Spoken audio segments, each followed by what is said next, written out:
Assalamualaikum warahmatullahi wabarakatuh. Halo semuanya, hari ini saya akan membahas mengenai teori tumbukan.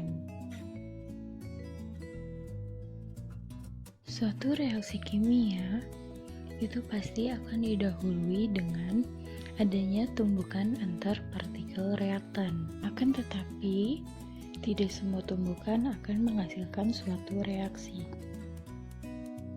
Suatu reaksi dapat terjadi jika tumbukannya efektif. Nah, efektif di sini itu maksudnya adalah tumbukannya itu tepat dan juga memiliki energi yang cukup. Yang dimaksud dengan energi yang cukup di sini adalah sebagai contoh, misalkan kita memiliki suatu reaksi AB ditambah CD menjadi AC ditambah BD, yang dimana AB ditambah CD merupakan reaktan, sedangkan AC ditambah BD merupakan produk. Nah, pada suatu reaksi kimia akan terjadi pemutusan ikatan lama dan terjadi pembentukan ikatan baru. Yang dimaksud dengan pemutusan ikatan lama di sini adalah AB diputus dan CD diputus dan membentuk ikatan baru yaitu AC dan juga BD. Pemutusan dan pembentukan ikatan ini akan diawali oleh tumbukan antar partikel.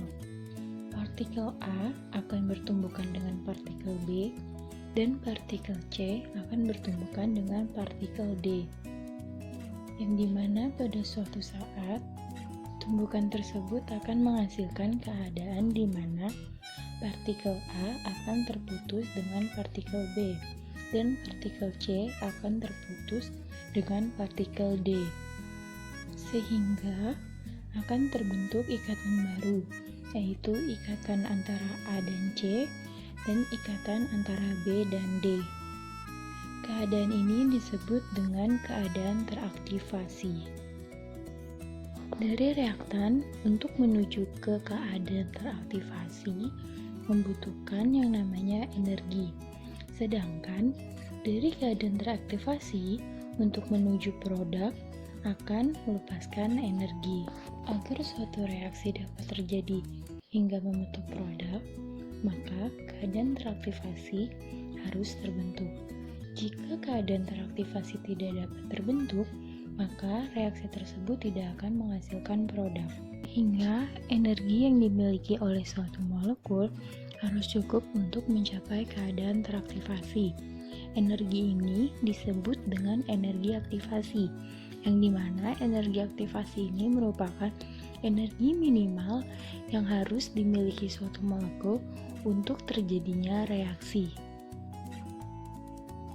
Jika digambarkan ke dalam suatu diagram, maka diagramnya akan berbentuk seperti pada gambar.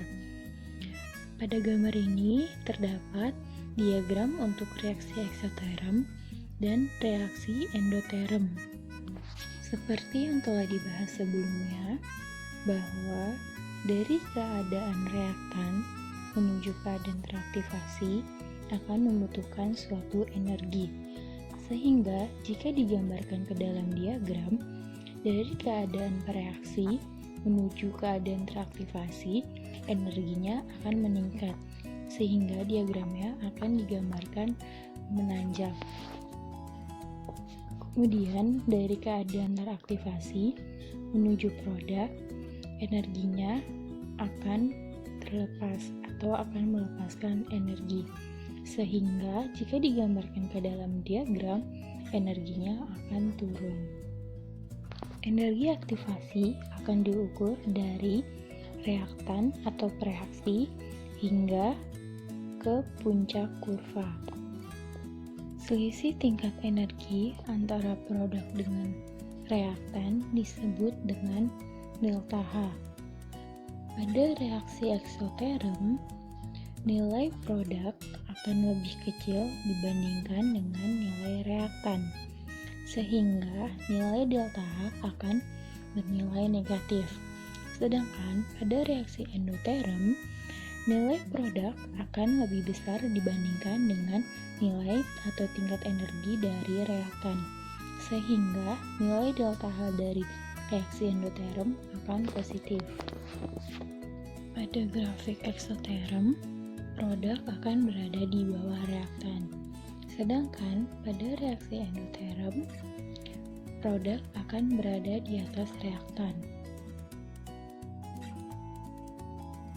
Jika dalam suatu wadah terdapat gas, yang dimana gas ini merupakan kumpulan dari partikel, dan dimisalkan gas ini merupakan suatu reaktan, yang dimana pada tiap partikel ini memiliki kecepatan yang berbeda, sehingga partikel ini memiliki energi kinetik.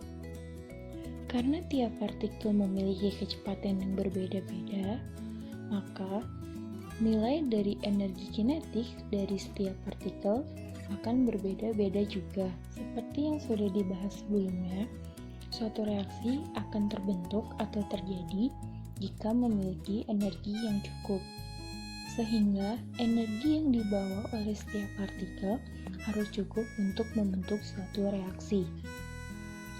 Karena tiap partikel tadi memiliki energi kinetik, maka untuk terjadinya suatu reaksi, nilai energi kinetik dalam partikel tersebut harus lebih besar dari energi aktivasi.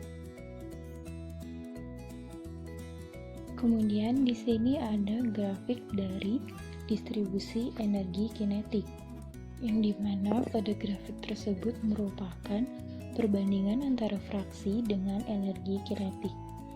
Grafik ini menggambarkan energi kinetik pada suhu tertentu.